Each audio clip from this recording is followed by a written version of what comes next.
The day my husband was buried, I thought life had already taken everything from me. I was wrong, because only a few hours after watching the love of my life lowered into the ground, my mother-in-law slapped my 6-year-old son in front of an entire room full of people, called him garbage, and threw us out of the family home. What she didn't know was that my husband had spent the last month of his life preparing for this exact moment. And before that day was over, the same people who humiliated us would be begging for forgiveness. My name is Jessica Hayes. I am 30 years old, and this is the story of the worst day of my life. The morning of Adrian's funeral felt unreal from the moment I opened my eyes. Dark clouds covered the sky, and a cold wind moved through the cemetery as if the world itself was mourning. People dressed in black stood around us in silence, while the priest spoke softly about peace, eternity, and saying goodbye. I could hear his voice, but none of the words stayed in my mind. Everything felt distant, everything felt numb. I stood beside my husband's grave, holding my son's tiny hand while trying to convince myself that this wasn't really happening. Just a week earlier, Adrian had been sitting beside me at our kitchen table drinking coffee and laughing at one of Ethan's jokes. He had been making plans for our future. He had been talking about vacations, birthdays, and all the little things families talk about when they believe they have years ahead of them. Now I was watching strangers lower him into the ground. Beside me, my 6-year-old son looked up with confused eyes. He squeezed my hand tighter and whispered, "Mom, why are they putting Dad down there?" The question shattered what little strength I had left. I looked at him and saw a child trying desperately to understand something no child should ever have to understand.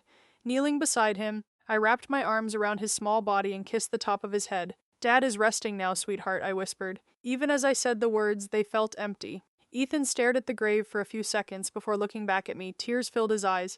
"But I want him to come home." My throat tightened instantly. I couldn't answer. I simply hugged him tighter and fought back tears because now I was all he had left. The sound of dirt hitting the coffin echoed through the cemetery. Every shovel felt like another piece of my life disappearing forever. When the ceremony finally ended, people slowly began leaving. Some offered condolences, others hugged me. A few told me to stay strong. They said Adrian was in a better place. They said time would heal everything. Their words sounded kind, but none of them helped. Nothing could change the fact that my husband was gone. As the crowd thinned, my eyes drifted toward my in-laws. They stood together a short distance away. My mother-in-law occasionally dabbed at her eyes with a tissue, but something about it felt forced. My father-in-law stood beside her with his usual cold expression. No tears, no visible grief, just silence. Looking at them, a painful realization settled in my chest. They had never truly accepted me. To them, I was always the middle-class woman who somehow married their wealthy son. No matter how hard I tried, it was never enough, and Ethan had never been treated much better. Whenever Adrian was present, they pretended to care. But when he wasn't around, the distance became obvious. For the first time since Adrian died, fear settled into my heart. The only person who had ever protected us from them was gone. The drive back to the family estate was painfully quiet. Nobody spoke.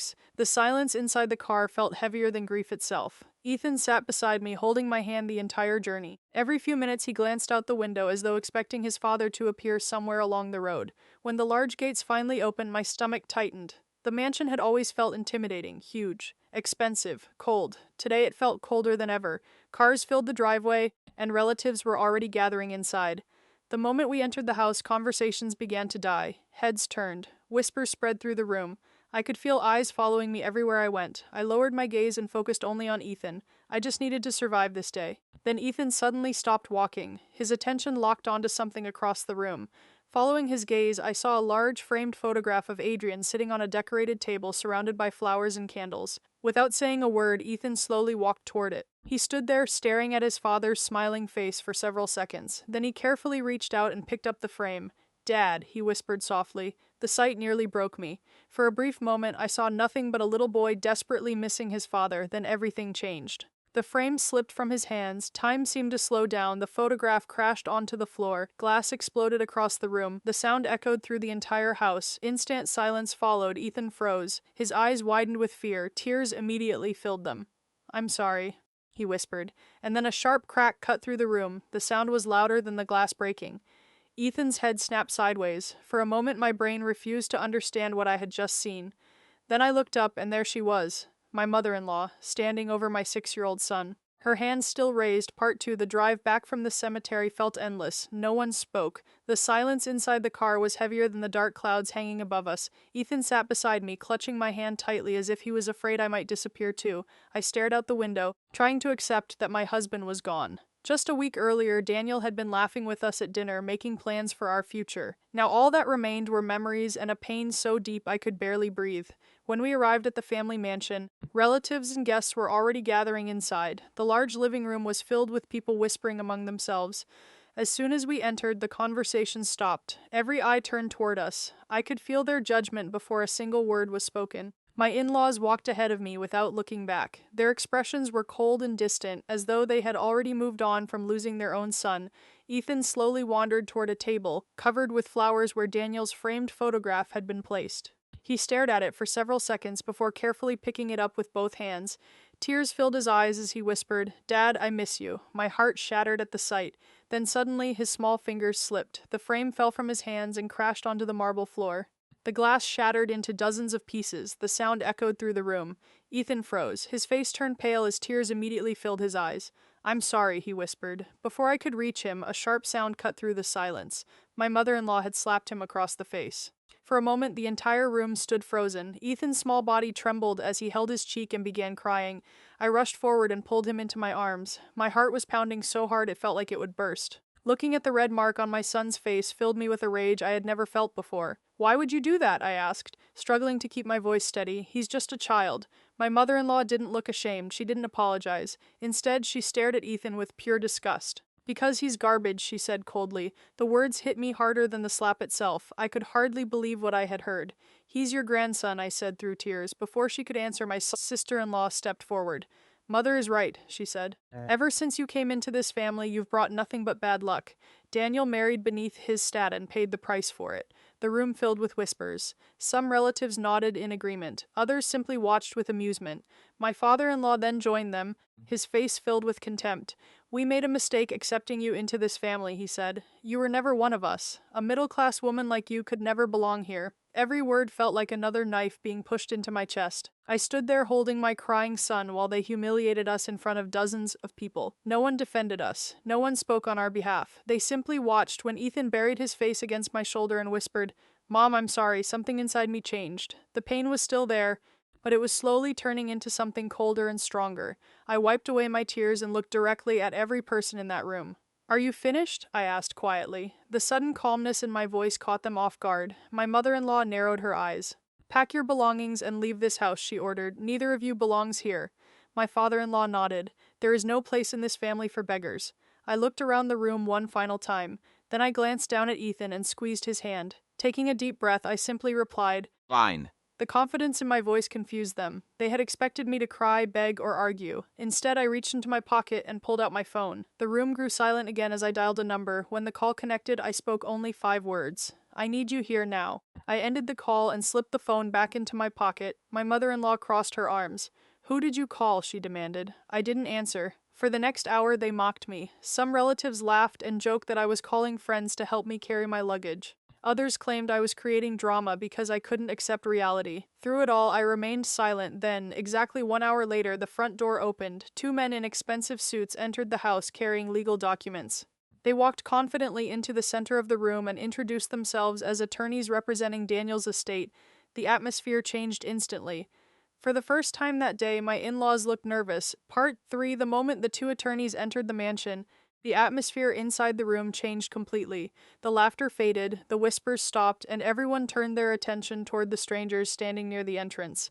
My father-in-law frowned and stepped forward. "Who are you?" he demanded. The older attorney calmly adjusted his glasses and replied, "We are here regarding the final will and estate of Mr. Daniel Carter."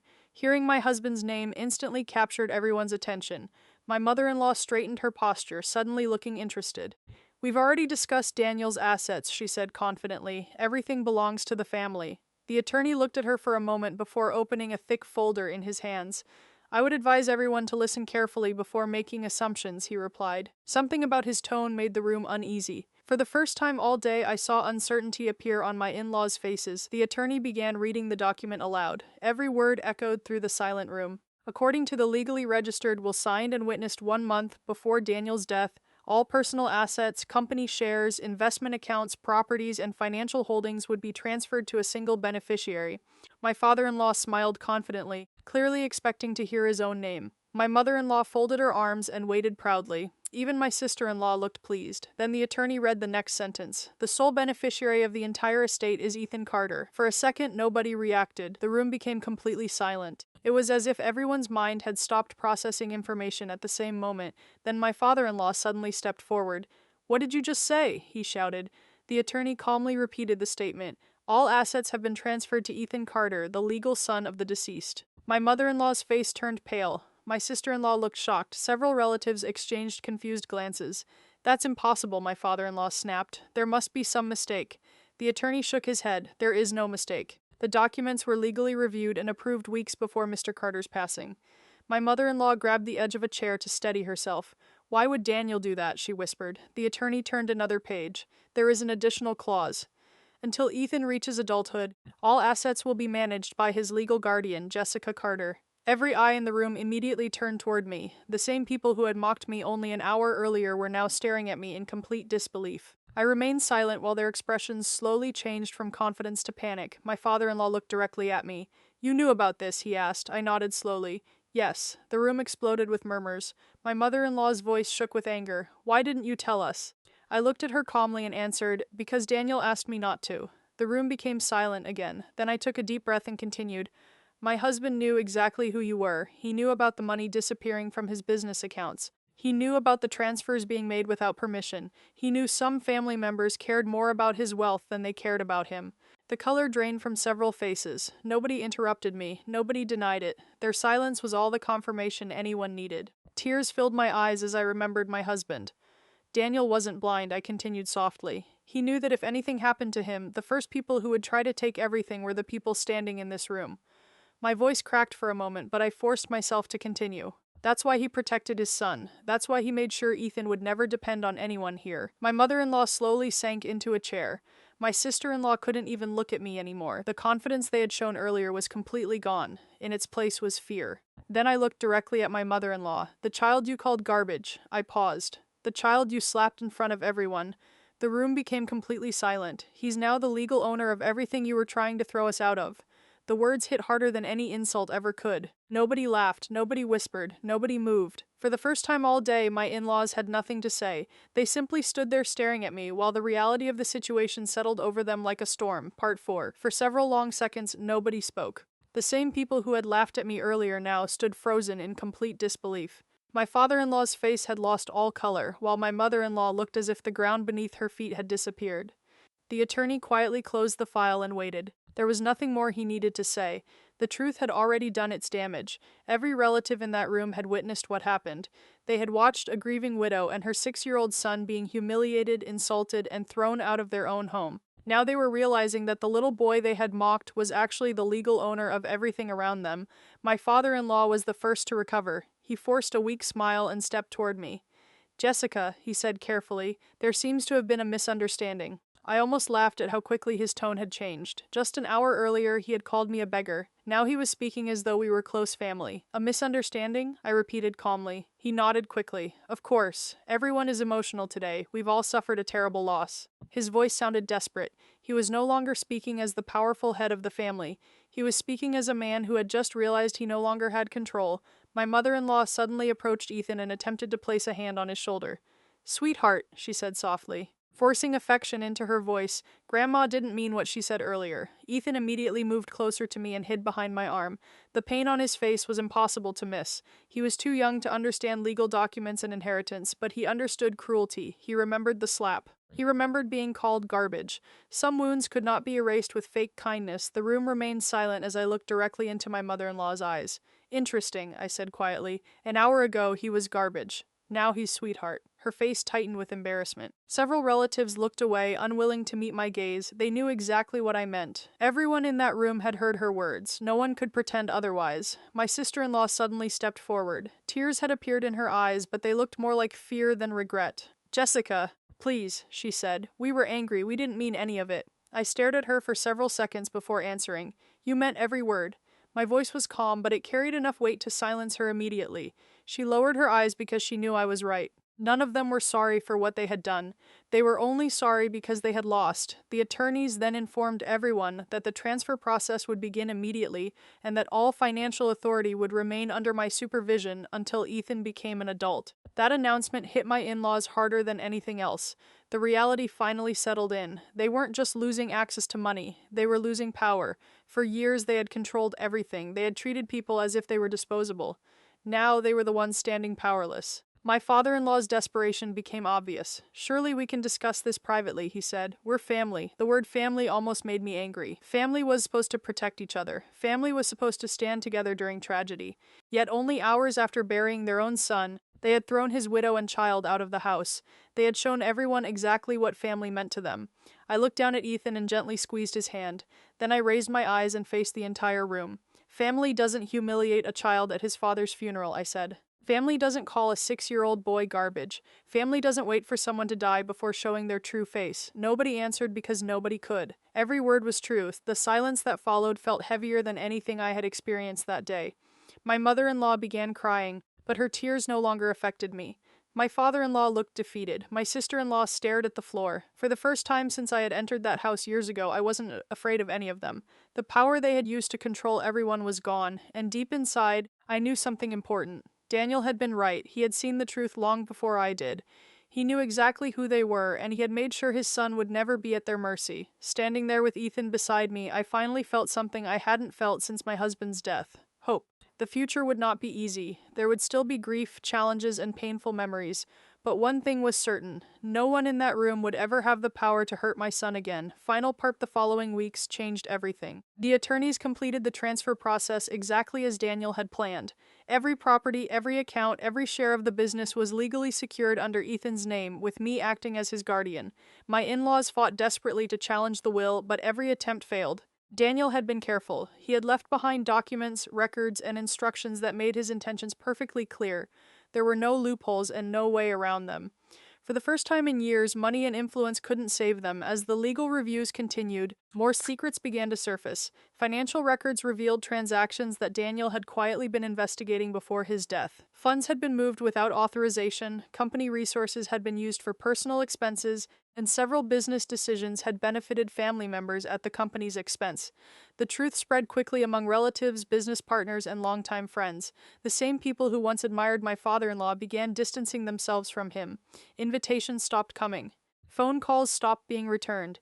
The respect he had spent years building disappeared faster than he ever imagined. My mother-in-law tried repeatedly to contact me. She left messages, sent letters, and even showed up at the house several times asking to speak with Ethan. She claimed she wanted a second chance. She claimed she regretted what happened, but every time I remembered the look on Ethan's face after she slapped him, I knew some wounds could never be erased with apologies. Forgiveness and trust were not the same thing. Even if I eventually forgave her, I could never trust her again. A month later, they moved out of the mansion. I watched from a window as trucks carried away their belongings. The people who once controlled every room in that house were leaving quietly through the same front gate where they had once tried to throw us out. There was no celebration on my side, no cheering, no satisfaction in their suffering. What I felt instead was relief. The constant fear, judgment, and tension that had filled our lives for years was finally gone. The house felt different after they left. It was still large and beautiful, but now it felt peaceful. For the first time since Daniel's death, Ethan started smiling again. He laughed more often. He slept through the night without waking up crying. Slowly, little by little, life began moving forward. We still missed Daniel every single day, but the pain was no longer the only thing we felt. There was hope now. There was healing. One evening, several months later, Ethan and I sat together in the living room. The sun was setting outside, filling the room with warm golden light. On the table beside us stood a framed photograph of Daniel. Ethan stared at it quietly for a moment before asking, "Dad knew all this would happen, didn't he?" I looked at the picture and felt tears gathering in my eyes. "Maybe not everything," I answered softly, "but he knew he had to protect you." Ethan smiled and looked back at the photograph. "Dad was a hero," he said. I wrapped my arm around him and kissed the top of his head. "Yes," I whispered, "he was." For a long moment, neither of us spoke. We simply sat there together, looking at the man who had loved us enough to protect us even after he was gone. And in that quiet moment, I finally understood something important. The greatest revenge wasn't taking their money. It wasn't watching them lose their power. It wasn't seeing them beg after humiliating us. The greatest revenge was surviving. It was building a happy life without them. It was giving my son the love, safety, and future they tried to take away. As darkness slowly settled outside, I held Ethan a little closer and smiled through my tears. We had lost someone we loved more than words could express, but because of him we were safe. Because of him we were free. And because of him, the people who called my son garbage would spend the rest of their lives remembering one simple truth. The little boy they tried to throw away was the one who inherited everything.